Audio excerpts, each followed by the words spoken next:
Welcome to Ableton Live 10, baby. Alright, let's do this again, y'all. First off, uh, Saddlewick, we praying for you, man. That's all I need. I mean, that's all I want to tell everybody, man. Um, Great Ableton teacher. That's all I gotta say. I mean, look up on his website. He's a great guy, and I'm giving him a shout out because if it wasn't for him letting us know about our Ableton gear and uh, helping us through our journey and our music career, um, there would be a lot of dumbness and not a lot of despair with people just caring about people. So I'm gonna shout this video out for Mr. Saddlewick Productions. Cool ass motherfucker, man, for real. All right, I'm gonna keep this PG, and we're gonna run through. Let's see. Let's run through simpler. Let's run through simpler today. Um, let's throw. Let's just throw some in. Let's just throw some in there and see what we can get. So first of all, what I like about Ableton Live is it's got a lot of crap. So I mean, it's not trying to talk about his crap, but I mean, you got a lot of stuff in there. I mean, if you go check it out, you'll see stuff. I'm gonna go on my J Cole sample pack. I'm gonna go to my one of his loops or something.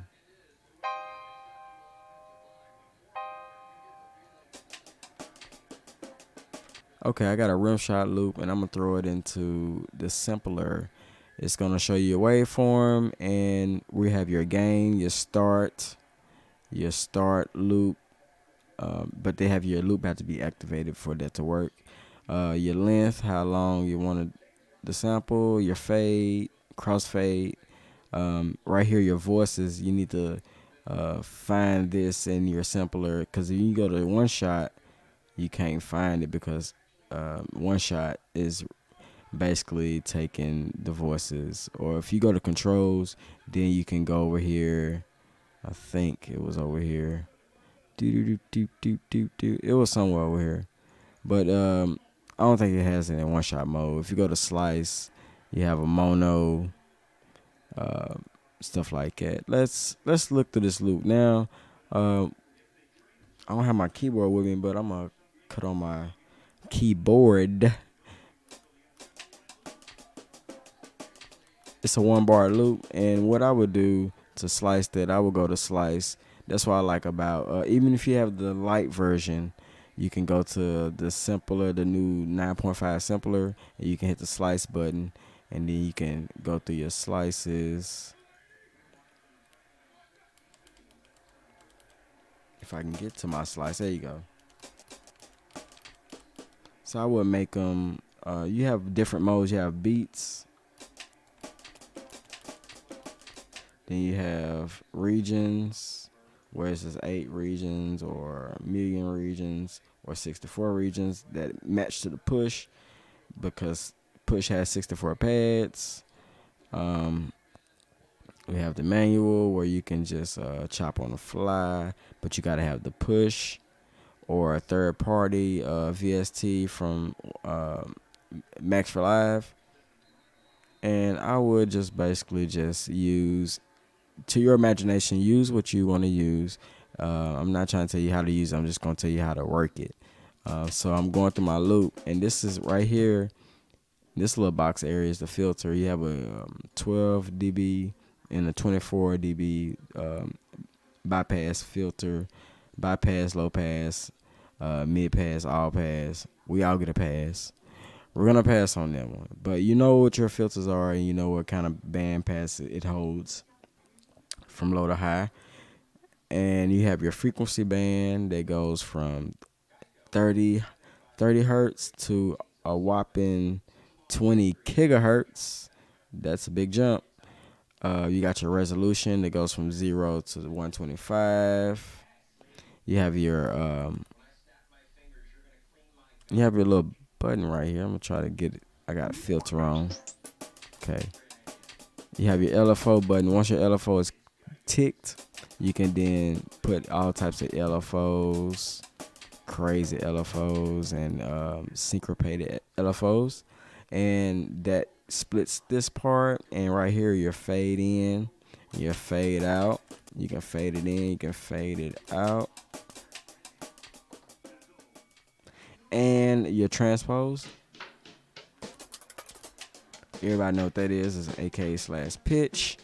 Your volume slash velocity. This controls your velocity of your volume, if you know what that means.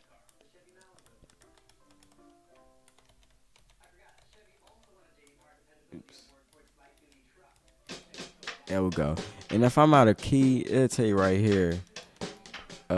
I'm currently in octave C2 to D3 or C3 to 3/4, and I'm too far. If I'm too far along, it won't let me go. You see it, and if I hit the keyboard, it says where you're currently in. So we're gonna start. I think it's C1. Yeah, C1. C1. So that's pretty much how you go through that. And you got your volume, and then you got your overall volume. Cut that down to, and that's the slice area of the sampler. You got your controls on the back end where you can control your filter. Cool. You can control what type of LFO it does, or how long and how syncopated you want it. And this is a pitch envelope where it controls your pitch envelope. You can your mount, you can go to all the way to 48. You can kind of tune it. See, I saw all the way up. If I go all the way down, now you have your attack, decay. All this is part of your pitch envelope, so you can move it over here, or you can even just move it by numerals over here. Your sustain and release, ADSR. You have your amplitude. Once you click, well, I think you got two of them. Your amplitude will be up in the front, and then your pitch will be in the back, I guess. I don't know. I'm just telling you how it is. You got your pan left and right from your overall pan and right from your sample. You have your random pan. You can random pan it left and right, back and forth. You have your transpose. Control your pitch. So basically, this area right here controls your pitch, and this area right here controls your amplitude. So I see how that was correlated with that. And basically we just went through the sampler part of simpler, the back and forth. And the next video will be about one shot. So peace. Like and subscribe, man. More videos on the way.